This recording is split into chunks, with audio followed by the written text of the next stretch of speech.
Come right at me. You hear how loose my strings are? Can you hear it? Yeah. I strung this racket by hand. Wait, really? Yes. What do you mean by hand? By hand, completely by hand, no stringer. That's hard. Yes. Oh. Come to me. Good. Come Sorry. to me. You have one-handed backhand volley or two hands? One hand? Two. Oh, you have two. Two and release. Two and release. Okay, let me see. Allah. Okay.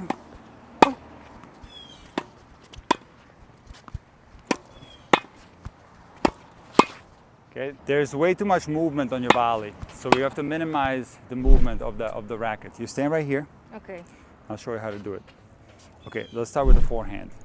Take your racket back, and when you make contact, two things I'd like you to do. Number one, you keep the racket head above the handle the whole time, and also keep the level of the racket head up. So imagine that like there's a table underneath you. You don't want to drop here.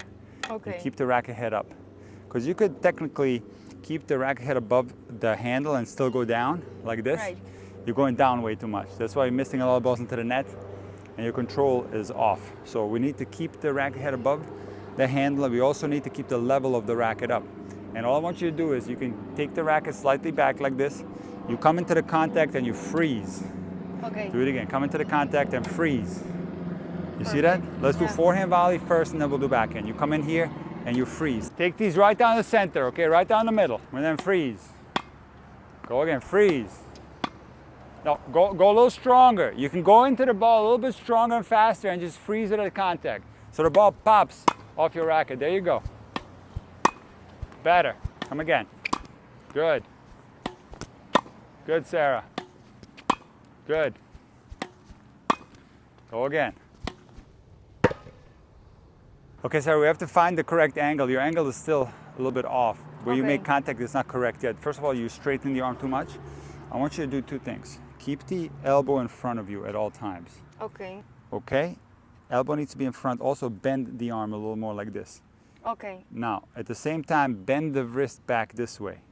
Okay. So this way you need to make contact. Watch when I do it.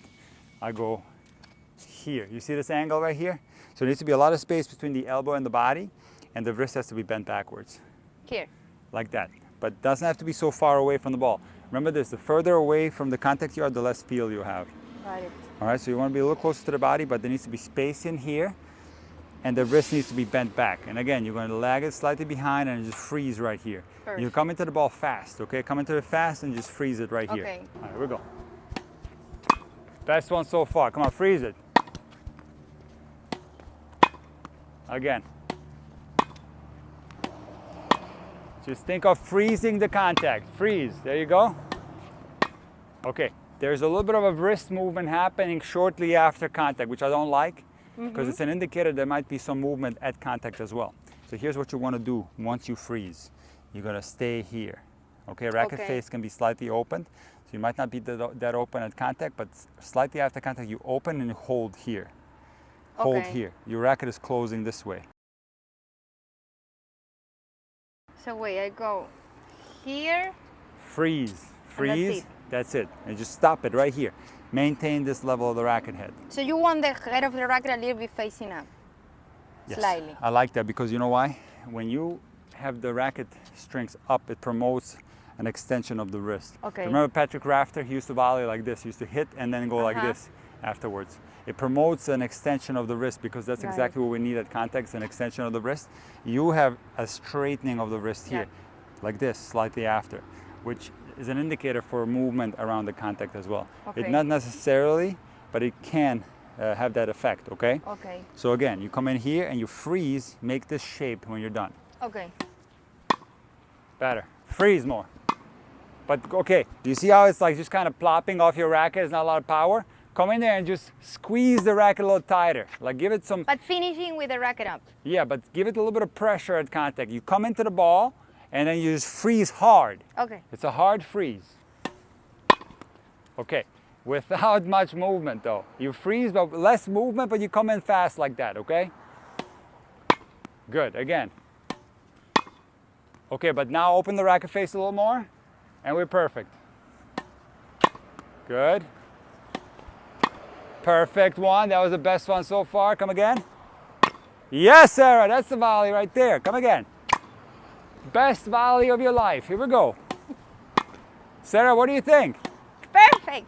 It's better, right? Feels good. Look at these volleys. They're crazy.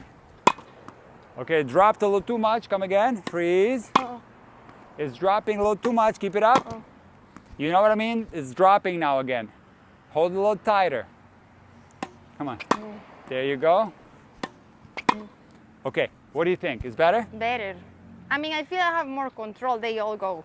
They go exactly where you need them to go. Now, some of this droppage of the racket head can be a strength issue, where it's your wrist a little bit collapsing after the contact. You know what? It might be because I do feel like not the wrist, but the hand. The hand. But so there's muscles in the hand, there's muscles in the forearm that will help you with stability at contact. And a lot of players have some deficiencies in those muscles. And obviously, I mean, you're a coach too. You see a young kid hit a one-handed backhand volley, the wrist almost always collapses. Right. It's a strength issue. So some of these droppage on your forehand could be a strength issue. So if you go to the gym and do some forearm exercises, there's plenty of them. The easiest one, you don't even have to go to the gym, it's like squeezing a ball or hit volleys against the wall. Or in general, do a lot more volleys. Yeah. But that forehand volley looked a lot better.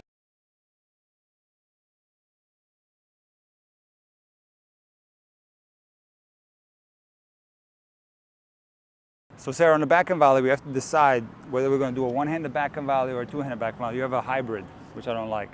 I don't necessarily have anything against the two-handed backhand volley, but I don't like a hybrid volley. What is a hybrid one? So you're coming in with two hands and you're letting go like this? Okay, yeah, that's me. Yeah, I don't like it. So let's just do a one-handed backhand volley. Okay. Okay, you can do this. You're going to hold the racket by the throat. Now here's what you're going to do. It's a lot more simple as far as the angles that you're going to achieve on the backhand volley. So you don't have to worry about getting this. You just keep the racket on this side. And now you're going to, again, lag the racket slightly, meaning that the tip of the racket is going to be behind the handle here. You're going to hold the racket with your left hand. Now the ball's going to come. You're going to stay with two hands. Stay. You're going to come in.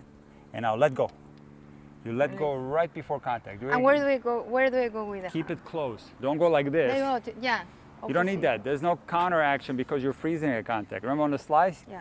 You are going this way, so there's a counter action with the left hand. There's no counter action on the volley. You can stay close the whole time. All right, so again, let's do it together. We come in this way, contact, let go. It's too early. Let go later. Now, there you go. Okay. Again. Now, there you go. And you do this as close to the contact as possible. Again, when you make contact, you think about freezing. You squeeze the racket tight, and you try to keep the racket head above the handle. Okay. Let's go. Go right down the middle, okay? Better. Better. Better, Sara. Hold as long as possible. Don't do too much here. Don't get too wild. Freeze the contact. Better. Better, Sara. Look at these volleys. This is crazy. Sara, what do you think? It's simple. Well, is it better or not? It is. Here we go. Come on. Sara, this is the most insane volley transformation I've ever seen. Look at you. This is absolutely crazy what's happening right here. Good. Sara, what do you think? Better. It's better? I mean, they all go to the same place. But that's the thing. You got a lot more control. It's much better. You got tons more control.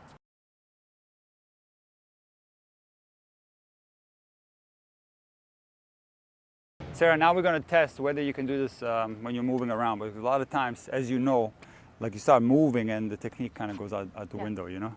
So we'll do a simple drill where you're closing and trying to volley. Okay. Okay? The technique stays exactly the same. All right, here we go. And again. And again. Okay, come up real quick. So what's happening now is that once we start involving movement, in this case it's transitional movement, the technique fell apart. And this is very common. And the reason why it's falling apart because you're stopping and trying to volley and you're losing balance and you end up kind of reaching and the arm loses control. So you can't even do what you're trying to do because you're completely off balance. So what you need to do is super simple. You're going to make contact the same way I showed you before, but you're going to continue transitioning through the ball and make 2 steps after you have made contact. Okay. You're gonna go contact 1, 2. Got it. Okay, contact 1, 2. Here we go. Forehand. Better, okay. Keep the same technique though. Backhand, come through. Better, and again. Come on, contact 1, 2, get in there. 2 steps, Sarah, 2 Two steps. You get your nose up to the net. Come on, get in there. Better, and again. Get it. Keep moving. Now back pedal. Don't turn around. Back pedal. And backhand. Contact 1, 2. Much better. Back pedal. And contact 1, 2. Come on, Sarah. Go. Best volley I've seen so far. One more. Contact 1, 2. Come on. Get in. See the difference? Much better. You understand the difference? Mm-hmm. So sometimes it's not necessarily your form, but it's rather your footwork that's wrong and it's causing you to have bad form. Okay. You see, I want to do one more test. Okay. This one's going to be, this was more transitional diagonal movement. Now I want to test your lateral movement. Okay. So I'm going to send you side to side and you put everything down the line. Come on, Sarah. Go again, backhand. Here we go. Come on, Sarah. Come on. Come on. And again, come. 5 more. Come on, Sarah. You got this. Come on, Sarah. Go. Come on, Sarah. Go. Better. And again. And one more, Sarah. Come. One more. Okay. I'm happy with the way you're hitting volleys laterally. In the beginning, I was worried because you were reaching. Because that's the #1 mistake on a lateral volley, where players, instead of moving their whole body there, the first instinct they have is just to go like this, and then the body follows. Okay. So you have to imagine playing the ball more with your body.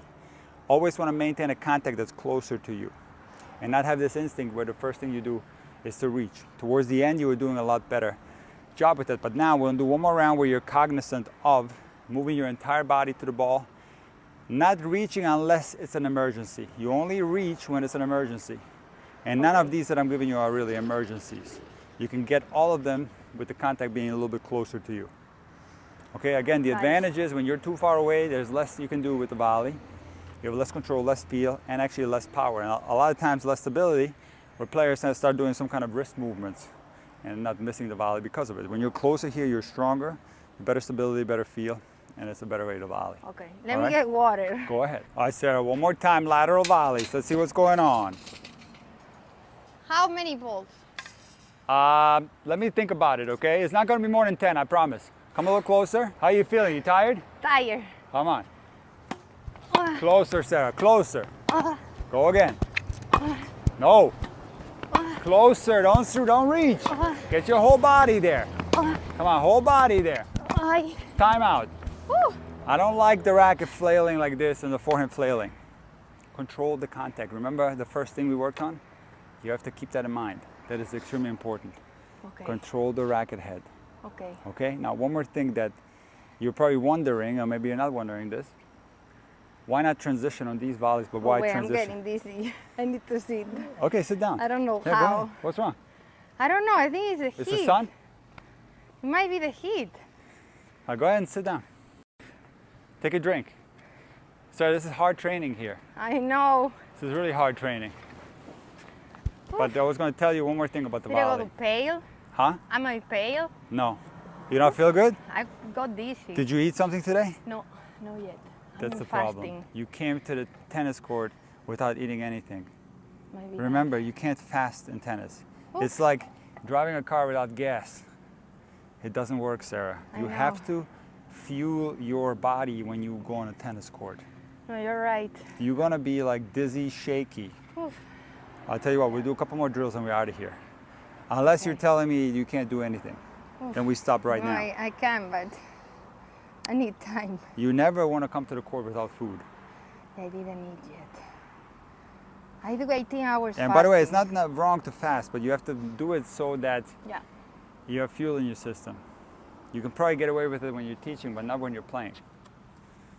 You That's know? what is happening. 'Cause I I- can go teaching 24 hours fasting. Are you okay? I don't know if I can do it. I'm not gonna lie. You can't do it. I don't know. Really? I don't know. I feel bad. You feel real bad. Okay, we're gonna get you something to eat after this. We'll go to the gas station. We'll get you something to eat. Sugar. I don't know. You need sugar, Sarah. No, now I'm better. Okay, Now okay. I'm better. All right, we're almost done, okay? We're almost Okay. done. Let's see. All right, let's try it again. You're not eating. You're right. Of course. I've done all the tennis mistakes you can possibly do, Sarah. I've gone to matches without eating and have, collapsed. And See, I never do it like for matches, but now that I'm coaching, I do it. Well, I don't think I can do listen, I'm a fan of fasting. I like it. I'll do it myself. But you have to be careful because even when teaching, this is you're exerting yourself a lot in this type of I heat. know. But be careful. it. Oof, Nicole, I don't think I can do it. I'm dizzy, for real. You're dizzy for real? Yeah. Okay, we just call it. Okay. All right? But you Good. understand the volley that Yeah. we improved today? No, I did. Totally. You're volleying so much better. Much better. The one thing that we didn't do, that I would have liked to do, was testing your reflexes. I was gonna go to the baseline and rip the balls real hard right at you, Uh-huh. and see what you do there. We do that next time. And then when we're talking about lateral volleys, you did a little better on the second round. Just keeping the arm closer to the body. Remember, the most important thing, the volleys were super wild in the beginning, and you were able to control them much better by getting the movements of the racket under control. Okay. That's the number one thing that you adjusted. Okay. And continue doing that. And the more you do it, the more it's going to go into your muscle memory. Okay. All right, Good job. let's get you something to eat. Oh, I'm gonna sit.